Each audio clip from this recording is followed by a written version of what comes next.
that is Oh No. And our very own J. Kala is part of the vocals. And I remember when he went on social media and he said, can you imagine that I did the thing, I did the chorus, and people don't know that. They were like, it's you, you're in Petersen, you come that far. When did you meet him? In fact, Jay introduced me like to the first major record studio that I ever went to. Really? Yes, because I was fresh from boarding school. I just completed my grade 12, and a neighbor of mine told me there's another guy in the neighborhood who's doing music, and him already was on the Nexus compilation volume 1 for the 2002. Yeah, so that neighbor of mine walked me to Jay, and I met him and we spoke, and I think we clicked, and then we became friends and we started working together. And yeah, and we worked on this one like 4 years later after. 3 years later after we met, 4 years later after we met, then we worked on this one. Oh No.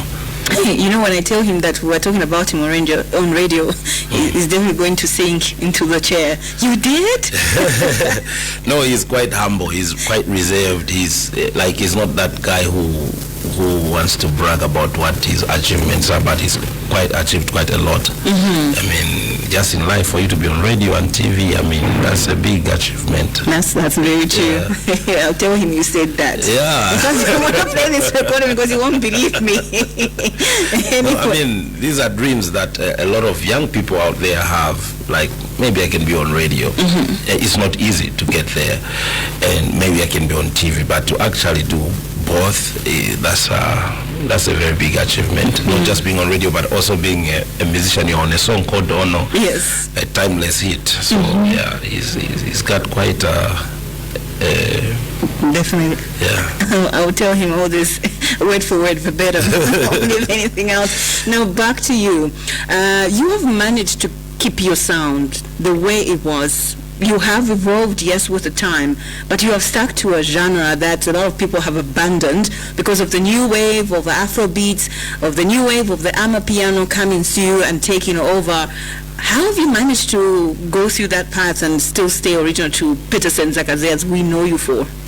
I think it's always good to remember what made people accept you, and also remember that those people that accepted you are not yet dead. As much as every year secondary schools release new adults that go into society and have got a different influence and would prefer different things from which their parents or their uncles loved. As a musician, it's always good to remember that the people that accepted you are still alive and are still expecting what they love from you. And so it's a gamble between trying to tap into new audiences or being faithful to the audience that already accepted you. For me, I chose to stick to the bed that is in my hand and try to chase for two beds that are still in the bush. So it's better. One bed in your hand is better than two beds in the in the bush. So and at the end of the day, it's always good to have a genre. Zambian music really don't have, when we continue on the trajectory that we have, where every time there's a new sound, Kwaito comes, we all change to Niger beats come, we change also to I go big, you go rokoto, and you know this other sound, rave comes, we all change to whatever it is.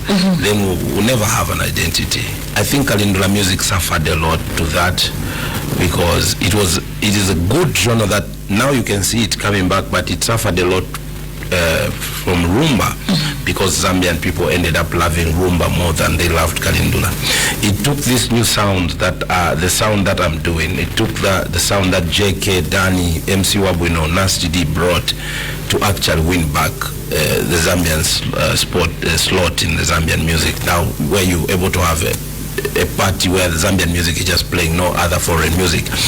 But with the coming in of people now trying to emulate again different sounds, it's rare now again. We've gone back to the days when a birthday party or a house party should have foreign music playing. But if you remember very well, between 2005 to about 2015, I think you could hold a party or a house party or a function with just Zambian music without even borrowing from any.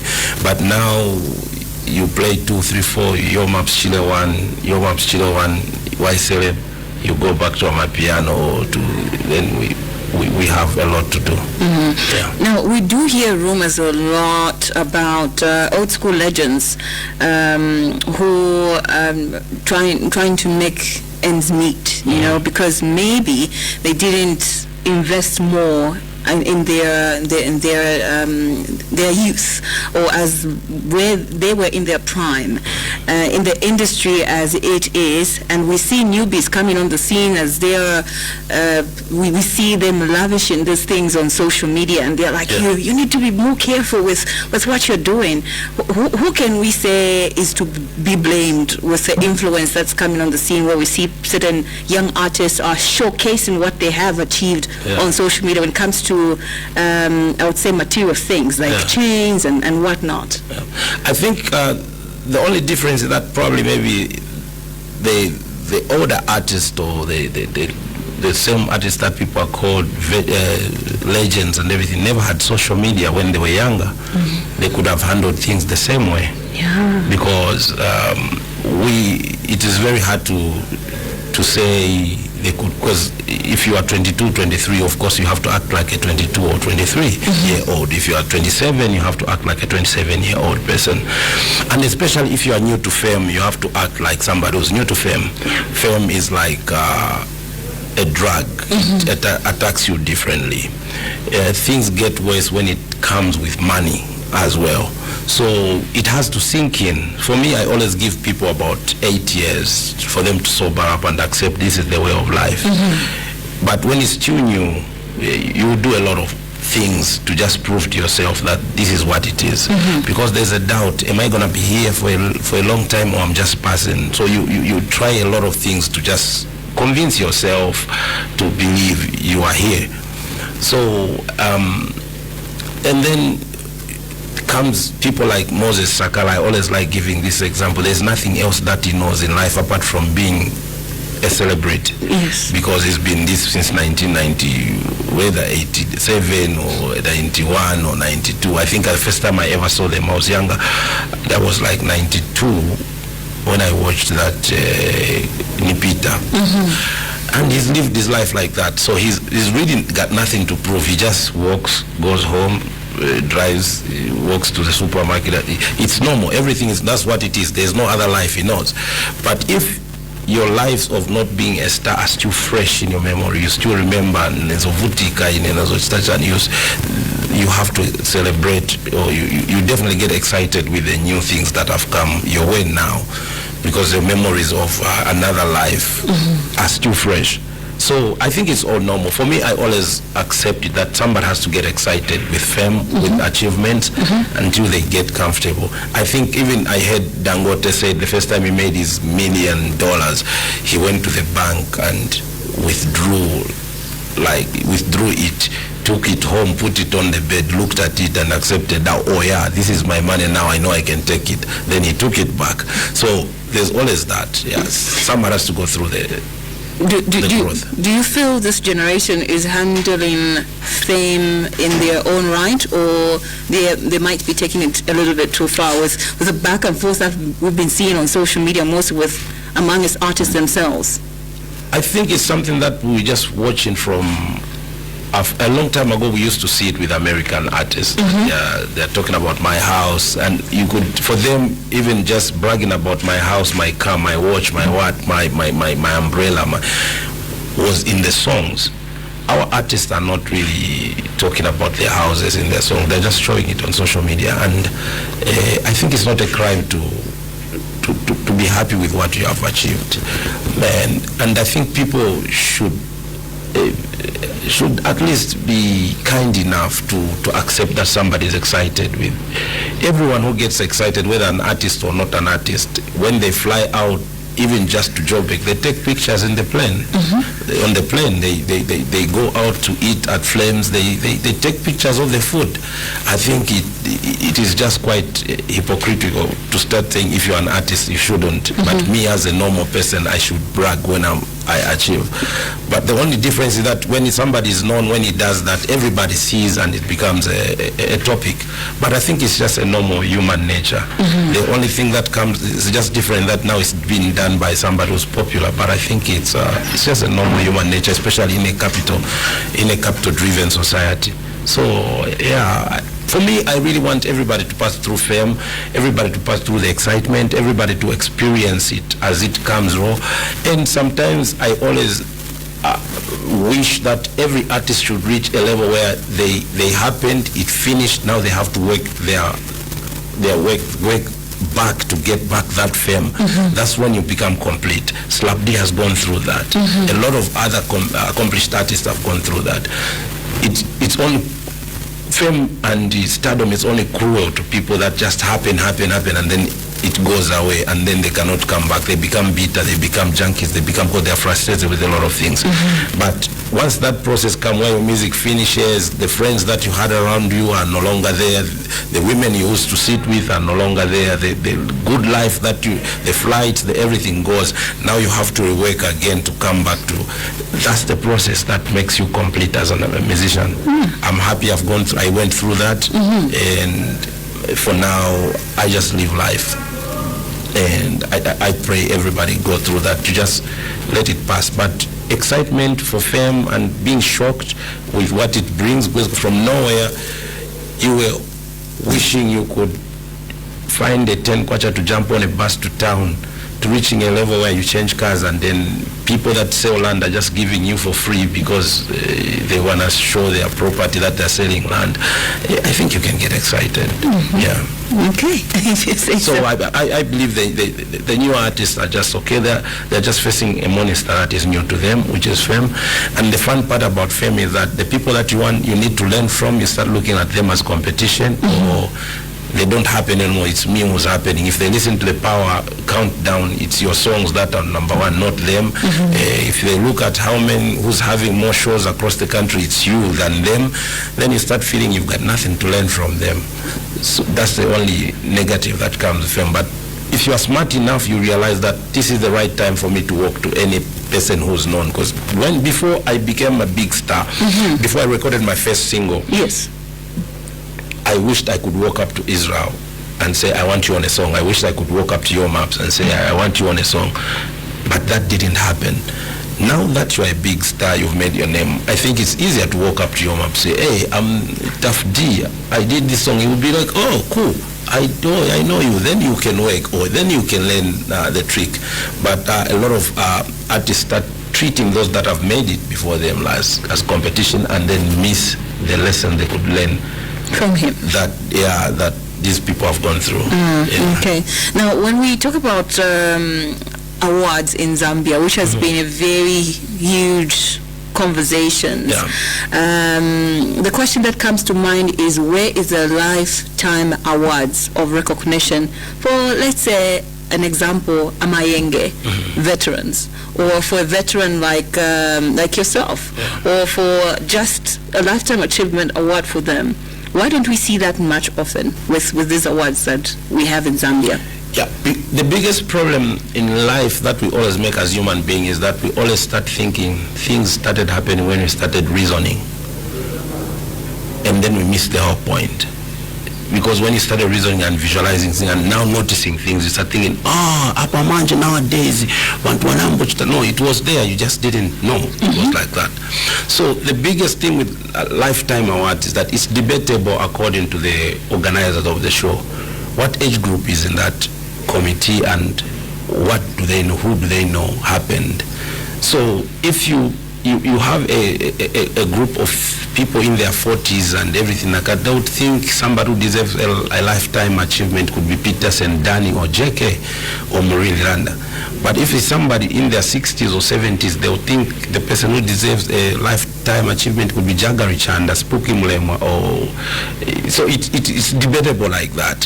If it's somebody in their 30s, they'll think someone who deserves a lifetime achievement is Makitu or Slap D, because from the time they started reasoning when they were 19, maybe 20 years ago, to now when they're about 40, they think Slap D has done quite a lot for the past 20 years. But another person of another age feels like Spooky Mlemwa or Chanda did quite a lot from the 1970s, and it's a whole topic of debate. But so for awards, it's just about them dealing with which big numbers they are dealing with, which one is the bigger population that they need to please. They can please everybody. The dynamics of the population is just very vast. So it's just when you are creating awards, you define what age group that you want to deal with and that you are going to relate with. Is it the nature of the Oscars or the Grammys or BET? We all know BET is for black entertainment, so we know that we are not going to start worrying about giving an award to Elton John because it's not in the BET category and everything like that. So I think also lifetime achievement depends on what the picture of those awards are trying to achieve. You earlier on spoke about how we got caught up between trying to pick Kalindula and Rumba music, which took over our space. It was bad. Yes, we are seeing now a new wave of artists who are trying to merge their new flavor, and they're calling it Zamrock, a new genre that has come on the scenes. And we also did see some artists from the U.S. who sampled Pongozi's song. Now, can it be deemed as paying homage to us as African and Zambians as our sounds, or just plain highway robbery? Because just after that, he sampled the song and nothing happened. It was just that, and it's passed on. I don't really have the actual information about that, but what I know about Zamrock is that rock was some music that was created, I don't know whether UK or US or... Yeah, it was a US. So during the time that it became very big, it influenced a lot of other artists in the country, and we had the pioneers of Zamrock, like Pongozi, like Chanda, like I mentioned, the Spooky, the Ricky Idilongas. So they were influenced by a certain sound, and you realize that there are certain sound that for me, what I've really come to accept and realize that there are certain sounds that are part of us and will never leave us. They sound like Angela Nyirenda. It's part of our tradition. Even when we get married, that's the type of music we listen to. So no matter how many genres are going to come, like the way rock came and Zamrock was created, and now they are going back to recreate it, I think it still comes back to being influenced by sounds that are quite out there, when we can try to keep, to create what we can call Zambian and stick to it and push that agenda. When Zambian music was what they called Dunka, was like what everybody was doing without being influenced by everybody. We're influencing other countries. Like I can proudly say I know Uganda reached a level where they were making music like Zambia. They listen to Zambian music for them to create music, as well as some artists in Kenya, Malawi, Namibia. Like we took over even the whole southern region with that sound, and somehow we lost it because Nigeria came quite very loud, P Square and D'banj and then we started following that because that's what we were watching on TV, on this cable TV, forgetting that we were watching that because the people that worked for those radio station and TV station were from those countries, so they were pushing just their countrymen, not that they were pushing the music that was happening and loved in them. So with music, whatever you force people is what they accept. And there are songs like, for example, one of the greatest known boring adverts in Zambia that everybody knows is "Welcome to Zambia, the real," but everybody knows it and they can sing it. Not that it's a song they would choose to listen to when they want, but because it was paid for and it was playing every day. It's the same applies to Amapiano and all these other genres. They are paid for, they bought space, and whether you like it or not, when you're watching TV, you watch it, then program, you start thinking this is what is happening, so I need to follow. But you're not going to be a part of the playlist because you're not one of them. They are pushing one of them. They're just pushing their team, yeah. Back in the days when you were doing music, you used to push your CDs to be played on radio station or airwaves, but now things are different. We have seen streaming platforms, and the other conversation that has been had is, of course, monetization of content on social media and music. Do you think we are far off going to that place to monetize our music or streaming in a way? I think we are not, because I think I've been doing that since 2018. You monetize your music? Yeah, like I had to reach, even because before I did it, when I did it, I could only do it with the music that I did in 2018, which was a Spartacus album. So I did not have rights, or I did not own my music. It was uploaded by other people. You remember there was a time you drop a song, all these sites throw it around and put their tags in and everything like that. So I had to write to a lot of to Google, to whatever, to just make sure that my music is dropped from any platform online, so that I can repossess it and own it and re-upload it myself, which I think took about 5 to 6 years, just making sure that all my music was down. So 2-3 weeks ago, like Job 1313 and Toga compilation were not on. So I've managed to usher my music, like I run my music from a distributor from France called Amuse. So I upload my music with them. I pay a certain figure to make sure that it's on Pro, and then they distribute it to all music platform online. And when people listen, I get paid for that. And I've been doing that since 2018. So I think it's very possible. And I learned this from newer artists like D.O.P boys. They are the guys that taught me this in 2018. Like, come on in. And you can see that the younger boys and girls, they understand how. After all these years. Yeah. So I learned that from a newer cut, and I refixed everything. Right now I own every universal. You own your masters. Code I own all the codes. I have all the codes for my songs, and if you search online right now to look for my music, you find all my albums, even my compilation, even songs that came out as singles. I compiled them, put them in an album called Sefula Boy. There's Dance With You, there's Kumanda Kuli Boring, songs that I did in 2009, songs I did last year, songs I just compiled them and put them so it's possible to get paid from you. We are not even verified, it's happening already, and I think a lot of people are doing it. Most of our Zambian artists are on TuneCo or something like that. Yeah. Okay, we did have the fracas that happened with Boomplay, with a lot of artists complaining about not being paid after they submitted their songs on that platform. So I think it's a wrong way to handle it, because you don't submit to just one. I think it's not smart to just submit to one account. To one music platform or music store. It's better you have a label that has artists. Like for me, I don't deal with Boomplay, I don't deal with iTunes, I don't deal with Spotify, I deal with Amuse. I give them my music and they put it on every platform, including YouTube, including Boomplay. So whatever Boomplay does, they able to follow and get the payments from there, and they pay me. So I don't have an issue with Boomplay, because I did not upload the music on Boomplay directly, because I mean, it was new.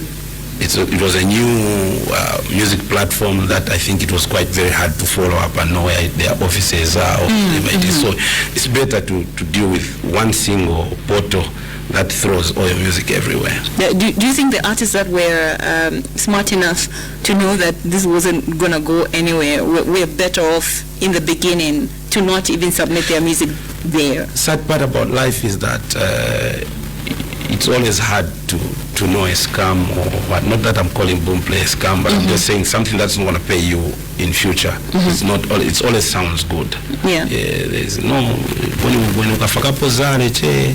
then in 2 weeks it becomes 4 pin. Yes. Stuff, yeah. Yes. Yeah. So I think it is just part of We will learn a lot of this as the industry grows. We needed to pass through that, so now we understand. So we'll be very, we'll scrutinize almost everything that comes our way. The other conversation that is had to say by some artists is whereby they complain about veteran artists gatekeeping information, or other artists who have made it more than they have gatekeeping information so that they all succeed at the same time. Like you were saying that you were introduced by a younger generation on how you're supposed to stream your music and make more money. So how can now the industry succeed knowing that there's a group of people that truly don't want to share the information they have about making more money with other artists? I think it's like any other industry. You create friendship. For you to learn how to run a restaurant, you have to create a relationship with somebody who's been running a restaurant. And then for them to give you information, they should have a feeling that you really want to learn from them. You're not going there as a boss, because no one is going to give you information if you are coming condescending. Yes. If you come with your stardom to someone who's known how to run restaurant, and but you expect them to give you information on how to order, where to order the cheapest sausage, how to do the paperwork at the council, I think it's a different story. So, like I gave an example of Dope Boys, I think I've got quite a good relationship with the guys. They're able to call me anytime. I think I'm able to call me anytime. We don't take advantage of each other because we're able to call each other, then we go like anytime, hey, Achani, hey. But when it need be, I'm able to call on them, they're able to call on me. When we meet, we are free with each other. So the biggest issue about, I always hear this debate. It will come back to what I explained in the first place.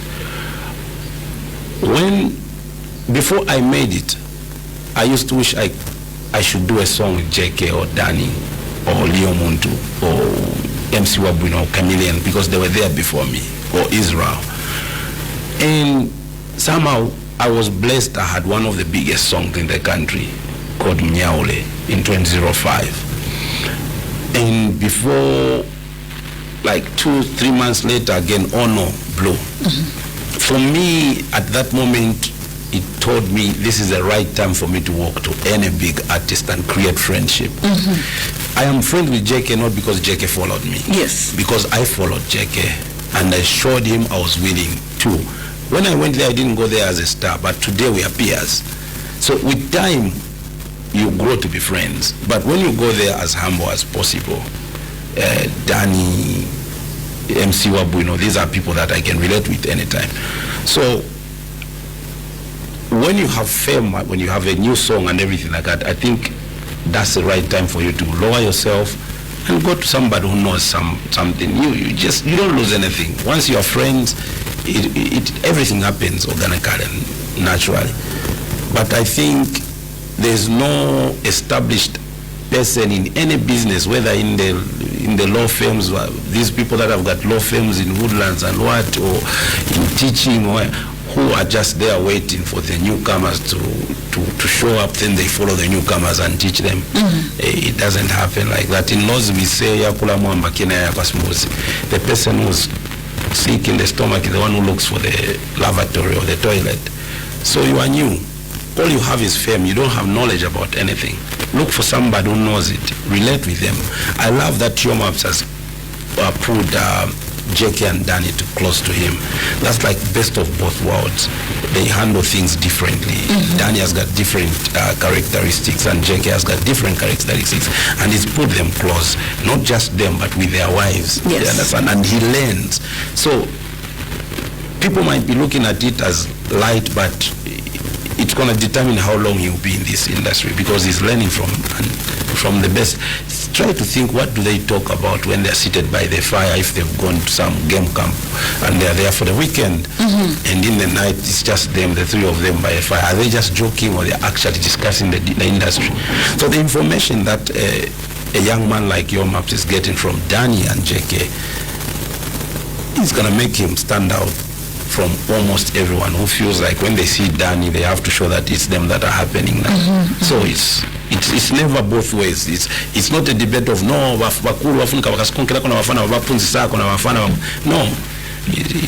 You follow the older people. It's just natural. When you want to open a salon, you don't expect people that own salons to start following you to come and teach you. Maybe some of them will be wishing you fail because you are bringing them competition. But if you follow them, and you will learn better. Some might beg to differ with what you have said, saying that, that younger person has now amassed a level of success right now, with even us being in a digital space where we have social media, and they have blown up to a degree that you didn't have. But maybe you were in your days, but then they are different. So maybe it would make more sense if you maybe approach them, maybe for a collaboration, or maybe you can learn something from them. Every time you enter in an industry and you find it at a certain level, you should understand that there are people that understand the steps that have happened for it to reach where it is. That's smartness. It didn't just happen. So there are people that have seen it. Like right now we are dealing with boom play. Yes. 15 years from now, the music industry will be on a certain level. Someone will blow up. They will need to look for Chilewan to know how we got there, or else they'll find themselves in other issues that they don't understand. It's like the monkey, the story of the monkey and the bananas. You know it, where they put bananas in a room and they put 3 monkeys in there, 21 monkeys in there, and then every time monkeys want to go to the roof to eat some banana, they spray them hot water. So they remove 3 monkeys out and bring 3 more new monkeys. When the 3 new monkeys saw the banana, they wanted to go up, but because the old monkeys knew that when you go up, they spray us hot water, they started beating those ones. And then they removed the 3 old ones, they brought in new.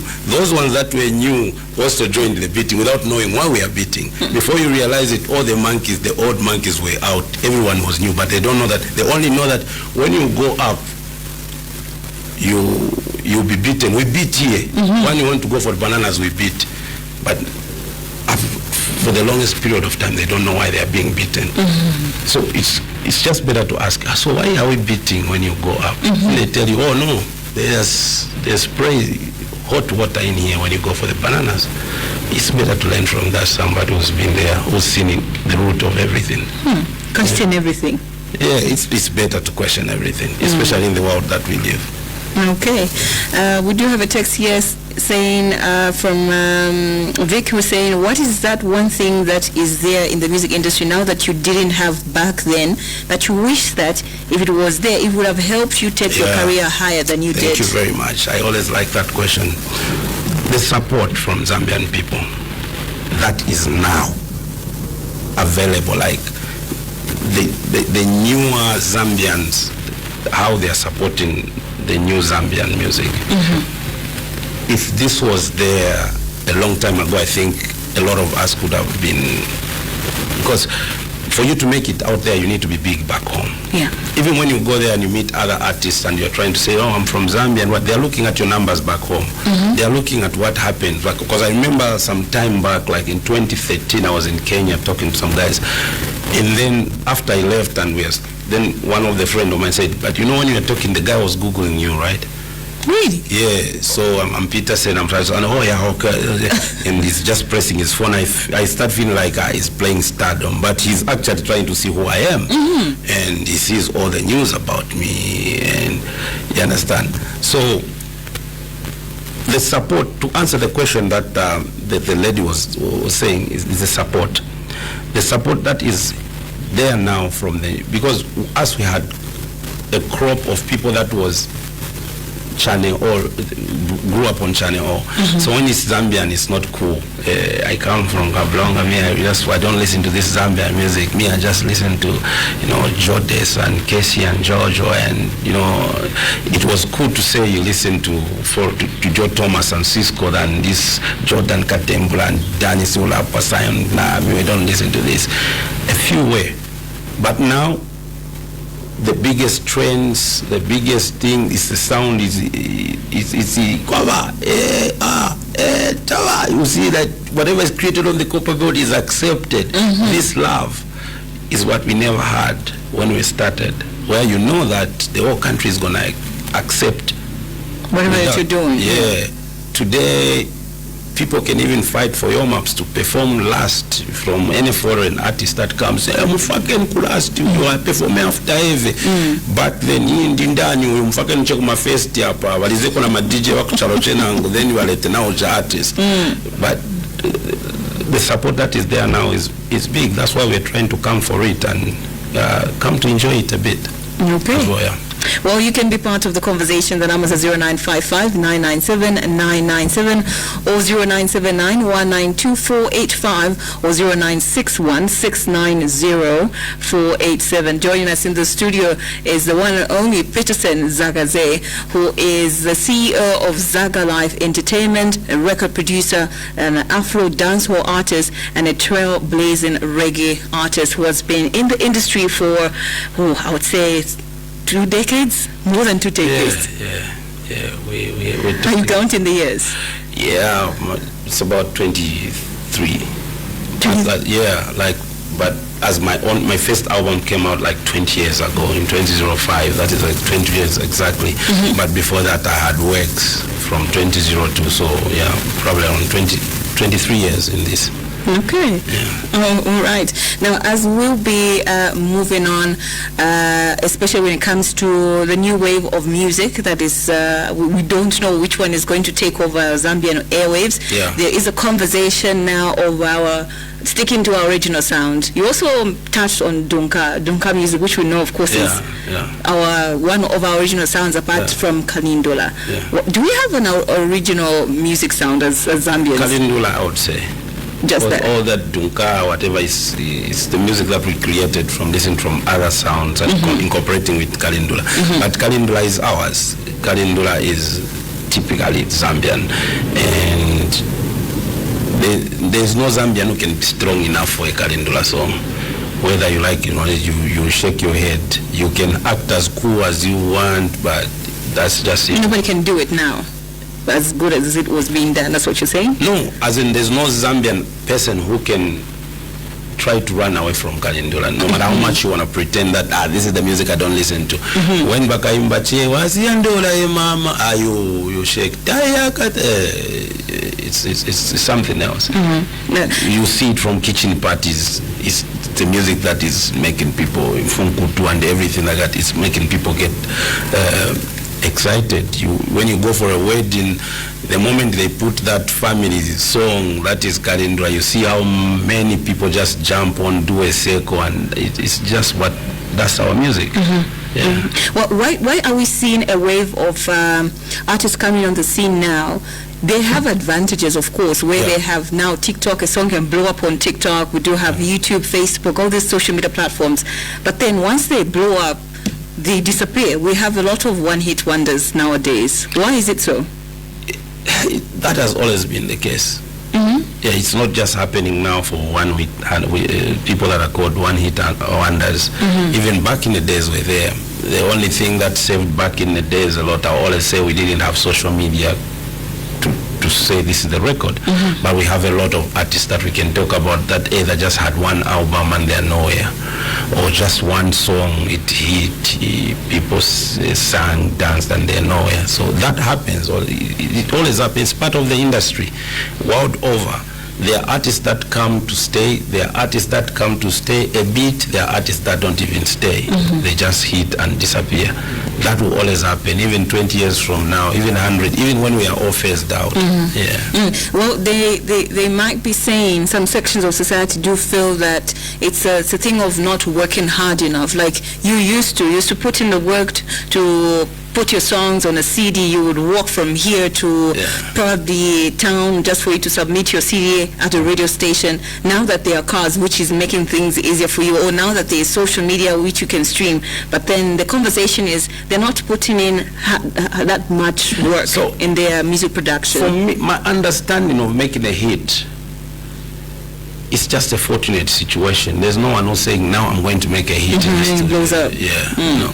Most of the songs hit in the studio, everybody dances to them, you sing in the studio, the producer, everyone who works in the studio, this is going to be a good big song. It doesn't go anywhere. And every artist, if you have an honest conversation with them, they will tell you that the song that blew up, they didn't see it coming. Yeah, because I think it's just being fortunate. It's just being, it's God. You can never tell. It's spiritual. It's a fufu veve. Like, you cannot explain it. So when it just happens, I think when you actually make it that you do a song, people love you, I think it's just better to kneel and just say thank you very much for this, because it's not with my powers. There's no one who has powers. If you are smart enough, you need to realize that. But if you don't know, you would think it's me who's doing it, but it's just my work, I talent. I work so hard. I don't do. There are a lot. If working hard was what was making artists hit, I know a lot of guys that work hard and never make it, and they push. And sometimes it's not about the best music created. It's just what people are gonna accept, because there are a lot of other artists right now that make very clean sounds, proper music. They understand chords, scheduling, vocals, what laid proper, but it doesn't go anywhere. You are pushing, but the song that is happening is because it fits. It's that's how it is. It's not a human being's power. It's just the universe. It just aligns with certain things, and then you see yourself happening, or you see others happening. That's why you can never predict who will make it and who won't make it. And sometimes some boy will be carrying your bags today and making sure you've eaten. The next thing is the biggest thing. How you used to treat him will determine how he will relate with you. In your prime, did you ever sign with a record label? I've never signed under any record label. Okay, maybe I'll just have to cut you off short. We do have a caller here. Hello, it's the Power Breakfast. Hello, good morning.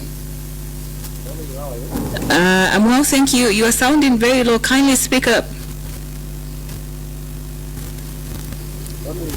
How are you? I'm doing great, thank you. We can hardly hear you. Can you call back, I think, on the other numbers, which are 0979-192-485 or 0955-997-997 or 0961-690-487.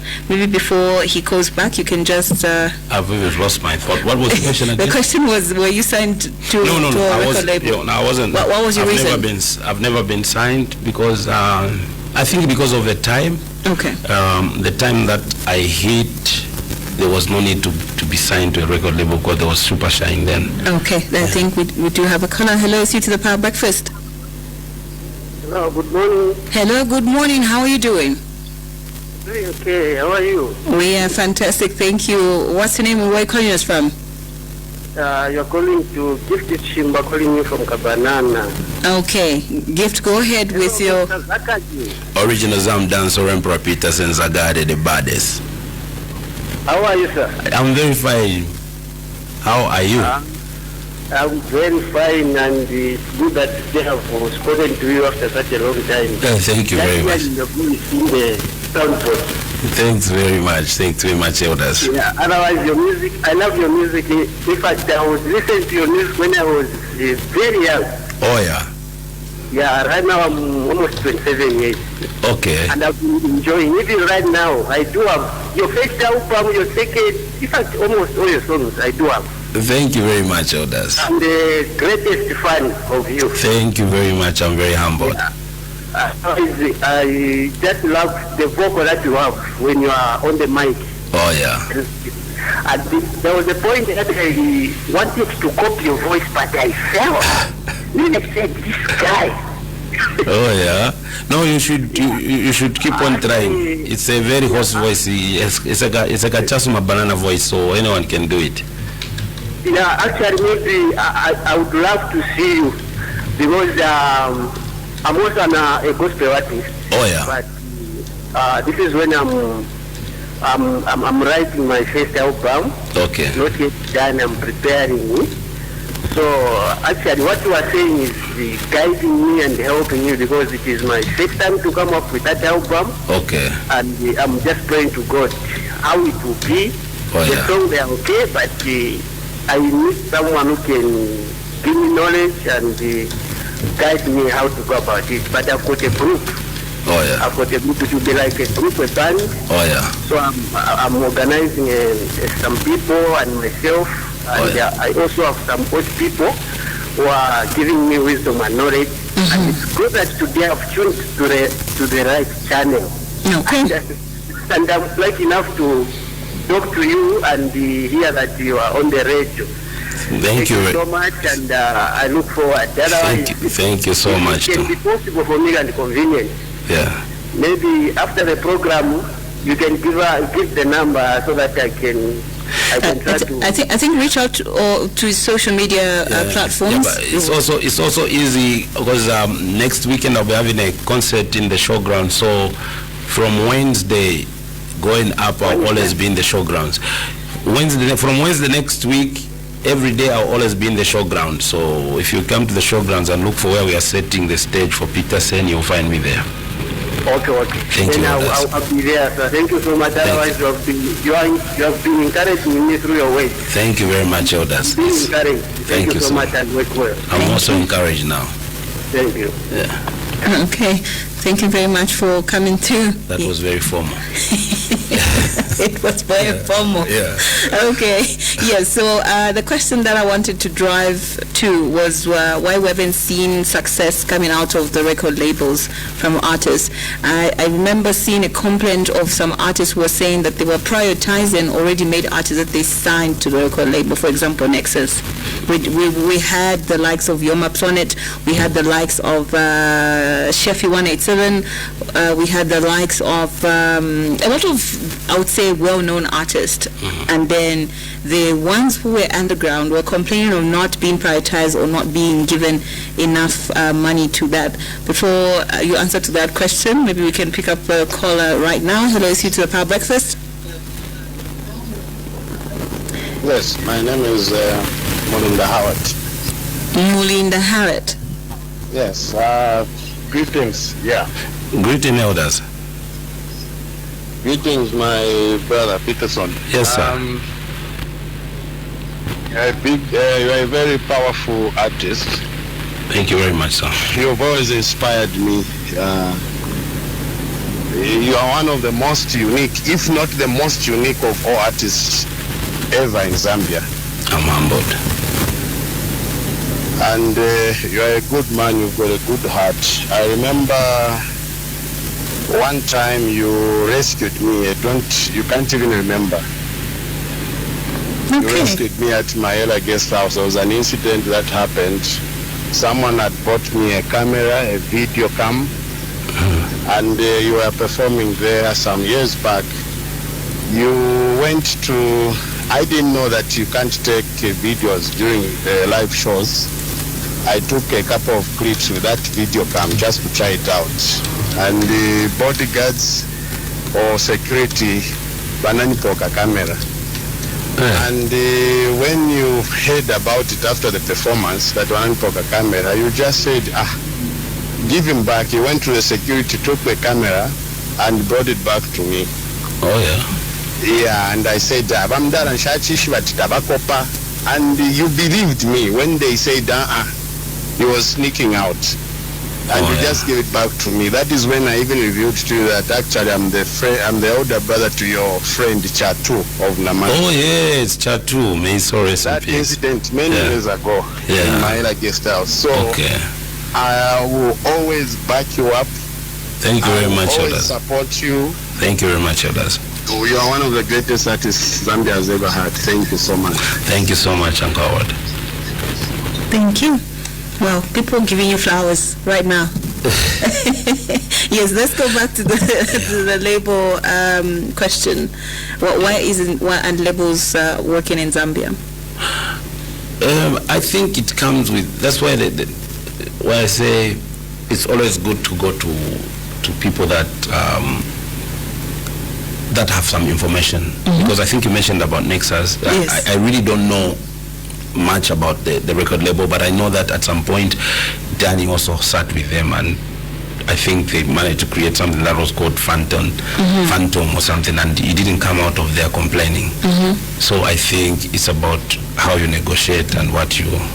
Okay, maybe you'll just have to hold that thought. Hello, I see to the Power Breakfast. Good morning. Okay, and he's gone. Okay. So for any contract, you don't always go any contract of any nature, whether it's just a performance or footballers know it better. You have to negotiate how the least minutes you can ever play. If you are not playing, you have to be compensated this much and everything. So as you go for a contract, you need to understand, okay, it's going to be 2 years, yes. What am I going to achieve in these 2 years? How am I going to achieve it? Like a service delivery write-up should be given to you. Okay, we're going to make sure that every month you drop a song and we do a video for you, and we do, or maybe every after 3 months and everything. And if this is not done, you'll be compensated this much.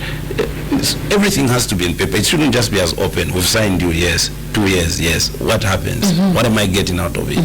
Just to say that I belong here, but I'm seeing other people benefiting. Yes. So I do not really know what happened at Texas. I have got zero knowledge of anything.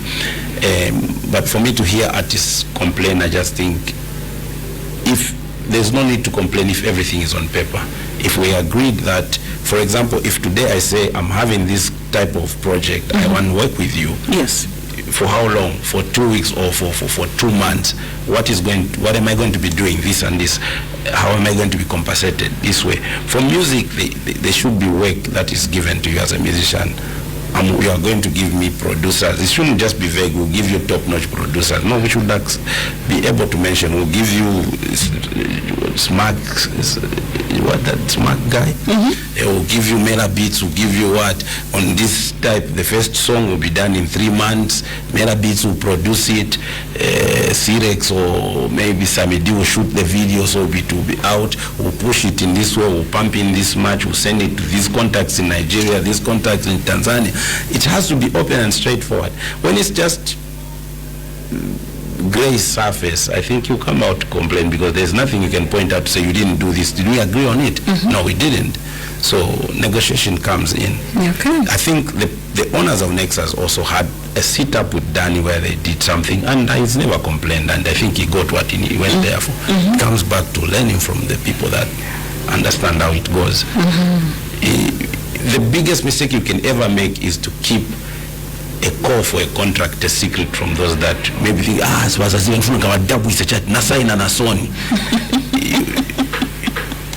it's better you try to find out who has ever worked with Sony. How do I go? What are the loopholes? Where can I be? Where are they going to pin me? Where you learn from, and then you go sit and have a better contract that is going to save you and benefit you. But if you want to dabusha people, you'll be dabusha. Yeah, you'll be dabusha yourself. Okay. Now, as we'll be wrapping up our conversation, of course, let's now talk about Zaga Fest. Yeah. Zaga Fest. Let's talk about when it started and what can people expect from it. Where is it going to be? Yeah. How much are the tickets? All that information. Okay, so we started Zaga Fest in 2022. The first show was at Mika Convention Center. It was in June. And we learned that time around. It was the wrong date. It was the first week of June. We thought it would still be warm, but it was a very cold night. We tried to organize Mambaola here and there, but people complained. So because I always organize a show for my birthday, I was born on the 28th of September. Okay. And I realized that it's always at the month end. It's not on Sunday. It will either be on Friday, on a Thursday, or on a Saturday. It's always around those days. So I realized I can just move it to somewhere. Zaga Fest, instead of me organizing a birthday bash every year, I can just move my festival to that date. So we moved it there. Then we took, and then it's warmer. There's no rains. There's no cold. There's no dust. It's just September being a summer. So we moved our second one at Levy Junction, Levy-Mo, and we also learned lessons about venue selection also when we went there, accessibility, demarcations and everything like that, the politics that's come with creating a venue. So we resorted to go to the showgrounds.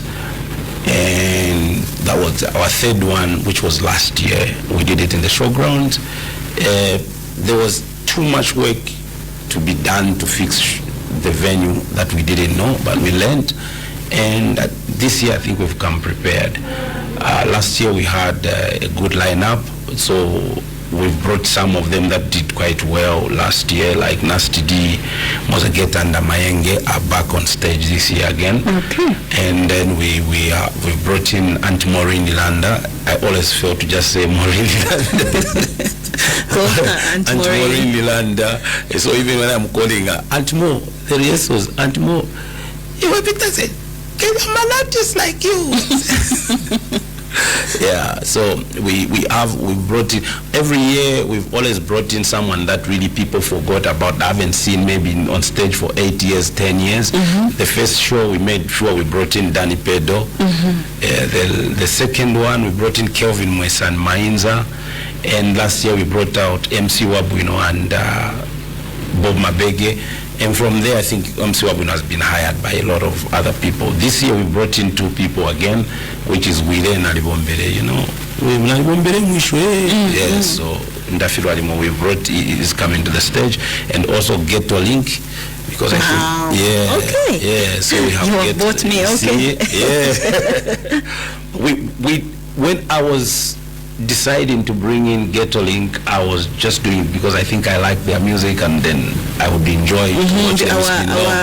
Our Backstreet Boys. Yeah, so when we announced them, then I got the shock of my life, like how many people were excited to just see them, like, wow, Ghetto Link, yes, I used to like this guy.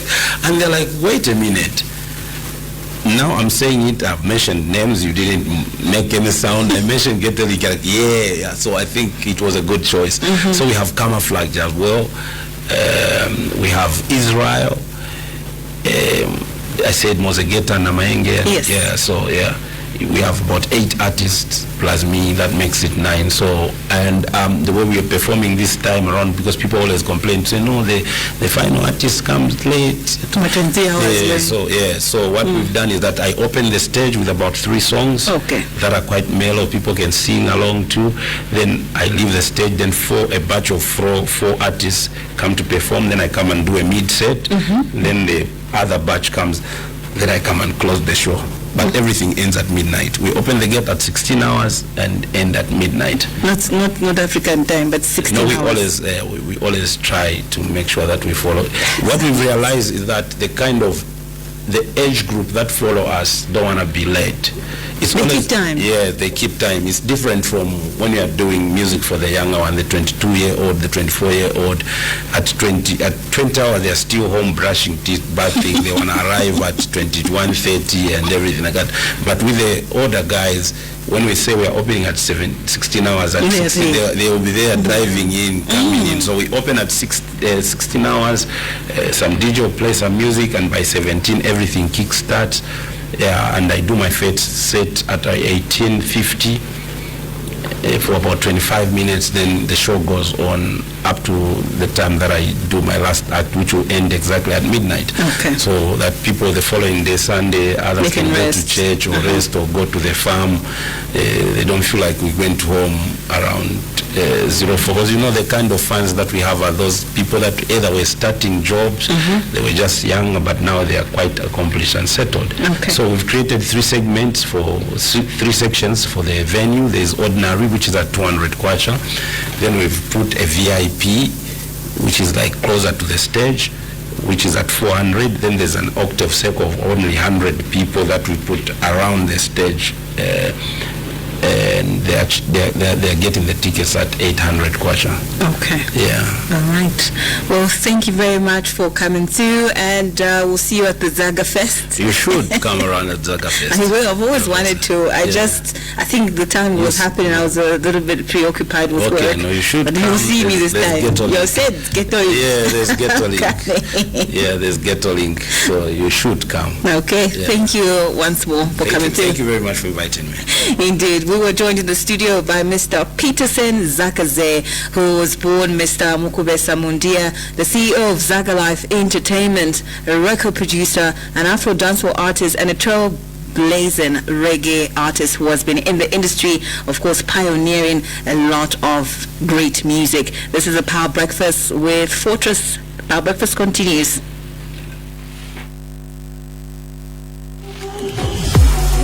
That gives listeners a platform to voice their opinions on current affairs, social issues, and community concerns. With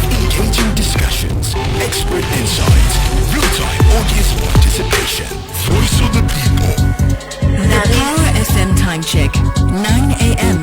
Brought to you by Exide. Exide, the battery of choice. This winter, But umusana shini na open when I light it bring light booking fighting the color ya cooking life for the team test token everywhere is the mantra spoken this flows make this flows broken what am I not from joking